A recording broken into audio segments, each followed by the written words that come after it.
Hey, North-South Connection, ChroNoSo monthly video edition special. Your no holds barred compadres, JT and Aaron. What's up? That's right. Nothing. And we're helping out Ryan with this bit. And I was always a big fan of the ChroNoSo project. I was sad to see it go, but It's back. it's back in the New York groove. Yeah, I kind of like this monthly version where we're still getting the original concept of every individuals doing each match, right? That's kind of how this was born.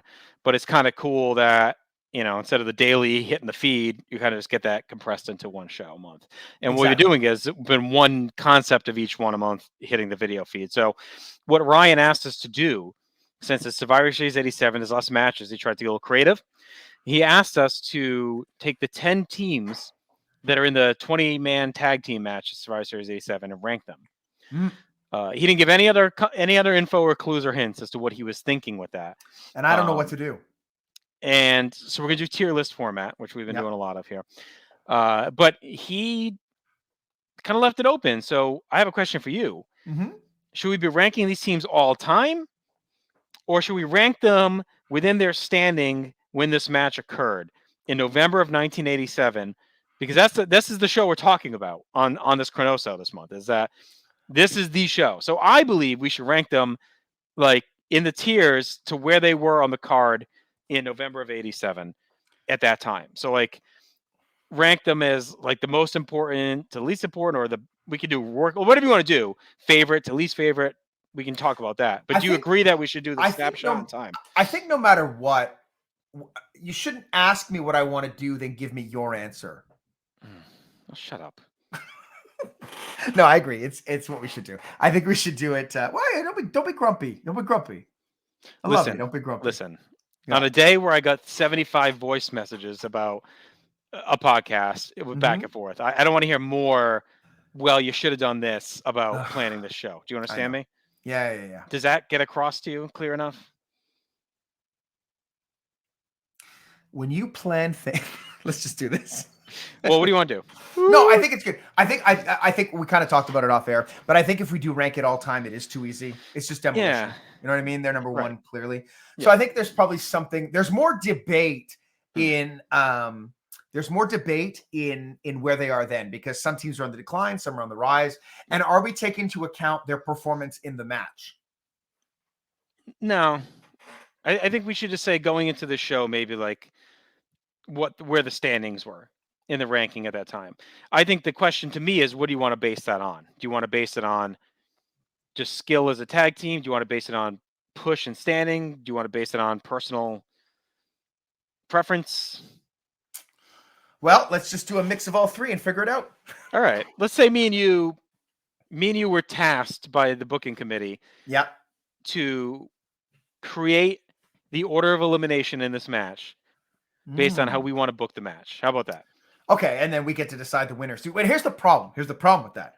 Is that one of the things I like about this match is that it's it's weird. It's not who you would expect to win. Well, let's do it that way. Let's book it that way. Let's tier rank who would go out. It's like what team should go out first. It's our recommendation to the booking committee of like, what team should go out first, what team should go out, or how about this? Let's stack rank it on. They said, give me an order of like who should win to who should least win. Okay. Because that could still include the upsets if we want to get frisky. Right. Okay, let's do it. All right, here we go. Bring it up. I'm going to do just that. There's a little screen share, and I'm not even good at technology, and I can do it. So. No, I don't want that one. I want that one. There you go. Oh, there we are. All right, there it is. 10 teams. Yep. I even had to find all these pictures. Oh, very nice. Very nice. An integral part of any of these tier lists is the picture hunting. Mm-hmm. Oh, they even sized them for me. How nice. All right, so I'm going to throw something out there right away. Go. Right away, nice, easy one. Put the new Dream Team last. Yes, I'm good. D level bullshit. D tier. I don't know what, like, I get that, like, Beefcake had to move on to other things, but Dino Bravo's not the answer. No, never. He's never the answer. No. Never. No. Well, unless it's like who was murdered in their home in Laval, 30 kilometers from my house. Then he's the answer. Agreed. And Mhm. even then, it's like, maybe. Who cares? Who cares? Who cares? But I remember, like, now when I think back on it, I'm Yeah. kind of shocked that this team lasted this long. Yeah, they're together. When do they break up? It's right after this, right? Pretty much. Yeah. But they had been together since WrestleMania 3, so it's such a waste of Valentine for sure. Yeah. When's But that also, promo he does? Is it right after this where he joins Jimmy and he's like, "I'm on my own finally," and all that? It's on like a primetime hidden somewhere, and it's really really good. He's like, I'm finally back on my own, like I should be, and out of tag team shit or whatever. Because he'd been in a team since what? When did the Dream Team start? It was like early '85, right? late mid 85, I think. Because they weren't a tag team before Mania 1, were they? I No, don't I think think so. it wasn't late '85. They're together. Isn't there like Sammy's main event? It's like the spring, I think, is when they first fight. Yeah, so I said mid 85, but Oh, I I just guess said late yeah. '85. Sorry. Yeah. No, it's all good. Yeah, I think that makes sense about that period. Yeah. Now, in the interim from WrestleMania 3 to this point, did Valentine feud with Beefcake? Um. Because that's what happens after this. Well, he starts to feud with Adonis, but then Adonis kind of goes, Right. and then I don't think he really does because when is like the honky? He's kind of almost into honky by Survivor Series. I just distinctly remember during this time seeing Beefcake against Valentine on a Saturday Night's Main Event. Right. It's the one where like Valentine is with a belly to back suplex and Beefcake gets the shoulder up for the win. Yeah. Which confused the hell out of me as a kid. I'm like, what is happening here? Why isn't anybody getting their hair cut? All right. What team you want to do next? Pick one at random. Let's talk about it. Bolsheviks. I mean, it's C or D. Like, the only reason I would consider putting them C is because just due to the nature of the gimmick, they're pretty good at drawing heat. Right. They're just shit. Like, and I guess they're still kind of fresh at this point, right? Because we had Sheik and Volkov. When did Sheik get arrested with Duggan? That was like in the summer. It was like July or something. Summer '87, yeah. So I think that's around when Boris comes in. So they're only like 5 months in at this point. So, if we're making a recommendation to teams to survive, if you want the heel team to win, like I think there's a case for the Bolsheviks to maybe not sole survivors, but be with whoever's surviving. right. Like I think they're probably the worst working team in the match. Right. Like at least the Dream Team has Valentine, and I think Bravo's not good, but he's okay in this type of match where he can come in, do a couple things, and leave. Right.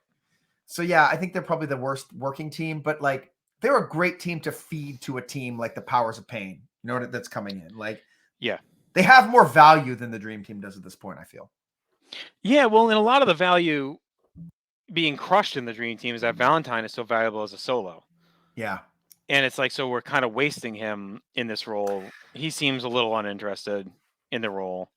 Yeah, I guess I struggle kind of to see where Valentine fits in the singles role during this era. I mean, I think it's similar to like a Tito. He's just a good quality guy to like put over other guys. But it's like him and Bravo. And I mean, we're looking at this tag division. It's got 10 teams deep, and I think it's still others like you could probably dig up from that time period, and more to come in '88. So it's like, I think there's more value there to have him in the mid card, help him put over if he does feud to the Beefcake or whoever type of guy. Yeah. Steamboat helps Savage as he's transitioned to a face, stuff like he does at WrestleMania, etc. Yeah. So Maybe they're like a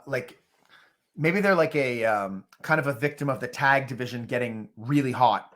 And Bravo just being dog shit. Yeah. But they had to know he was dog shit by this point. I don't know. I feel like they never knew. Just keep putting him out there. All right, let's do the Rougeau brothers. So their faces at this point, they haven't done a ton. I mean, they were part of the Dream Team shit at Mania, right? Yeah. We're a little bit away from the heel turn that starts in like early '88 around WrestleMania. but they're really good faces. They I are. feel. So let's just talk about all 3 teams at once right now. I think if Rougeau's, Bees, and Stallions are all kind of similar. I think Rougeau's have been pushed a little bit more. Yeah. The Bees have been pushed too. I mean, they've been around for a while now. I think Stallions a little bit newer, but the Bees are the third of those teams. see, I If was gonna no, say I think the Stallions are. see, I feel like at this point, and especially with the win, Right. I feel like the Stallions are at least on and up, whereas the Bees are on a down. Yeah. Like I think the Bees, I don't even know if the Bees are better workers. Like I think so. I think they're better than the Stallions. I think the Stallions are actually low key really kind of fun and good. Yeah. But the Bees are good too. But it's not just in ring work, right? Right. Like Bees are finishing their run, Stallions are starting. So do we factor that in? Yeah. Yeah. So you want to put the Bees in B? No. No. Well, I think Bees and the C's and the Stallions and the Bees and the birds, the bees. I mean I think you could even go like Stallions and Rougeau's. No, Stallions and Bees in the C and Rougeau in the B. In the B. Yeah. Yeah, I mean, maybe we're prepping the Rougeaus for the heel turn with a win here, kind of reestablish them. Yeah. All right. Islanders. Now that I'm looking at it though, like it feels like we're gonna not have any A's. Islanders. Let's talk about it. Let's see. Islanders could be an A. I think. Well, they had just turned heel a little bit, earlier in '87. They were coming off the big feud with Strikeforce. Yeah. They're being set up for a big Mania feud, but kidnapping Matilda, which I don't think had happened quite yet. Had it? No, it was about to happen. Yeah. So, I think they're an A. I mean, you can see a world with them and the Bulldogs. Yeah. Or maybe the last 2 teams. And there is no team when I look back that I enjoy watching more than the Islanders. They don't always deliver every time in the ring, but I really like their dynamic. I find them super fluid, super interesting, and legit. Like they're the next. I mean, they're really the next. They're in the lineage of the Samoans, right? Right. Yep. It's so like on that. Good. I was gonna say it's like Wild Samoans, Islanders, Head Shrinkers. Yeah. 3-minute warning, Usos, right? Yeah, pretty much. Shield. So I think I'd put the Bulldogs in A. Yeah. Because they're also on the way down Great League. Yeah. Dynamite's back is a mess. But again, you could see a world of them and the Islanders are the last 2 teams if you're going to set that feud up, right? If you want to end, maybe the Hearts and Strikeforce get double count out, and then you end it with the Islanders make the finals anyway in the current constitution. So maybe it's just the Bulldogs on their side. So I think there's a world where you kind of close with them maybe. I agree. The Bulldogs are an A, but like verging towards B at this point. Right. All right. So now we got kind of the big 3. The Hearts are the champions, right? No, Strikeforce. They won in October. Yeah. Strikeforce. I think you got to put an S. Yeah. Because they're the champions and because they're awesome. Yeah. To me, that's the easy one. I think the Hearts go in the S. Yeah, I agree. Because that's your big title feud. And I would just say that I think maybe the demos are a B at this point. Yeah, because they still got Valiant. Do they still have Valiant in this match, or they got Fuji? I think they have Fuji, but they're not them yet. No, but it's fast. I mean, Mania. It's not that far away. No, but I find that it happens really quick, and it's like, did they have the music yet? I don't think they had the music yet either. Yeah, I'm not sure. But the thing is, this is a real tough timing because the Hearts, they're kind of passing ships with Demolition right here. Yeah. But I think the Hearts are still up enough that this is a hot feud because Strikeforce had just won the belt in October. So, I mean, it's like right before this. So I think if you're making a recommendation to the booking committee, you could say, Strikeforce goes over again over the Hearts to close this match out and stand strong. Yeah, I just don't know. So, like, I don't know if at this point they see the money in Demolition yet. Right. I think B's fine because I think your top 2 feuds right now. No, none of these other teams are in a feud. Like your top 2 feuds are into the new year, or at least right now, are set to be Bulldogs Islanders and Hearts Strikeforce. Like for right this second. So yeah, and what's going to happen going forward is Demos and Bulldogs are going to switch places. Yep. Right. Like the Bulldogs are going to go down to B, Demos are going to get to A, and then the Hearts and Demos are going to switch places. Yes. Yep. And then Strike Force is going to go way down. Yeah. Yeah. This feels good. Like if we're making a recommendation, we're saying let's go Strike Force over the Hearts or Islanders over the Bulldogs. Rougeaus and Demolition, like you said, are kind of the up and coming teams that maybe could break through soon. Yeah. And then you kind of got, if you want to go upset, maybe you throw one of these teams in, we do something funky, which is what they end up doing. Or D is just the dream D for Dream Team. D for Dream Team. And this Dino. is a team going nowhere. Yeah. There's like no recommendation at all. No. To move these guys forward. Now, the only one that I would kind of like think about moving right now is the Stallions. To B? Yeah, but I think they're fine at C. But like that's the one where I'm like, To me, like B and up are like potential tag champions, and the Stallions just aren't potential tag champions. No, I would agree. Any of those top 6, you could see making an argument that they could be like the showcase team. Of the top 6? I think Rougeaus and Demolition are at least in the conversation if you're kind of pegging out 88. So yeah, I would. I mean, if I'm in 87, I might even just say the Islanders. Right. As like the big one. Yeah. And I think if we had to make this equal and move one of the teams down, it's clearly the Bolsheviks, right? Yeah, they got no shot. Let's just do that so we get some balance. We'll have 2 in each. Yeah. I think that's fine. Or do we want to move the Bees down? No, because at least this is what they did, right? So you can kind of see they ended up going with this pair to win. Oh, and these 2 heels have no shot. I mean, the Bolsheviks are not winning this match. Because if we look at what actually happened, right? So Strike Force puts out the Bolsheviks, so the Bolsheviks are gone. Axe puts out, so the B team, Axe puts out Rougeaus, so about on the same level. Then Demolition gets disqualified. Then Neidhart pins Strike Force. Right. So that's cool. And then the Islanders beat the Bulldogs. The Stallions beat the Dream Team. I can't believe the Dream Team lasts that long. Yep. The Bees beat the Hart Foundation. That's crazy. I know. And then the Bees beat the Islanders. So the Islanders, I think, were the team they were kind of imagining. They should have just had them win this. I know it's a feel-good moment with the Bees and Stallions, and they kind of put over the unpredictability of the Survivor match. I would have had the Islanders cut through both those teams, and this, with the push they were about to get, I would have went that route. Yeah, I mean, I guess they didn't want to send the crowd. Like, they're already sending the crowd unhappy at the end of the night. Yeah. With Andre. But yeah, I could see that. All right. Cool. Well, that was fun. Yeah, it always is. All right. So check out the rest of ChroNoSo. If you like this, it's all in audio, the rest of it. This is the only video component.